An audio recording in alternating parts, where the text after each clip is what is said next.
What if I told you that the CO2 we are pumping into our atmosphere could instead be put to good use?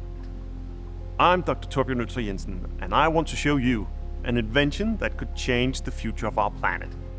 It all started with a realization I had as a doctoral student in Copenhagen 14 years ago. Namely, that almost everything we produce is made with fossil fuel-based chemicals.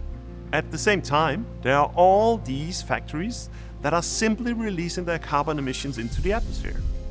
After a decade of research, I found a way to turn these two problems into one solution. We can transform emissions into chemical building blocks of everyday products like paint, eyeglass frames, or fabrics. That's what we do here at Again.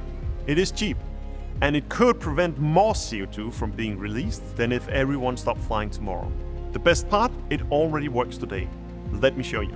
We start by capturing the CO2 at the source as it comes out of the factory. Instead of polluting the air, it gets funneled into our bioreactor. Here we combine millennia-old bacteria and cutting-edge technology to recycle this CO2 into emission-free chemicals. Just like bacteria can ferment cabbage into kimchi, it can metabolize CO2 into useful materials. It is really simple. You take CO2 emissions, mix in some hydrogen and natural bacteria, and voila, you get liquid chemicals that would otherwise have required fossil fuels to produce. Zero emissions in sight. Now, to really make a difference, we need to deploy this science across the world. That's why I teamed up with Max Köffner to found Again. When Torbjørn told me that he'd found a way to produce chemicals from CO2 emissions, I knew this could be huge. Because the $6 trillion petrochemical market is not just massive, it's also the dirtiest in the world. Fast forward 2 years and we become a carbon-negative chemical manufacturer ready to scale globally. And all of this at no additional cost to our end customers.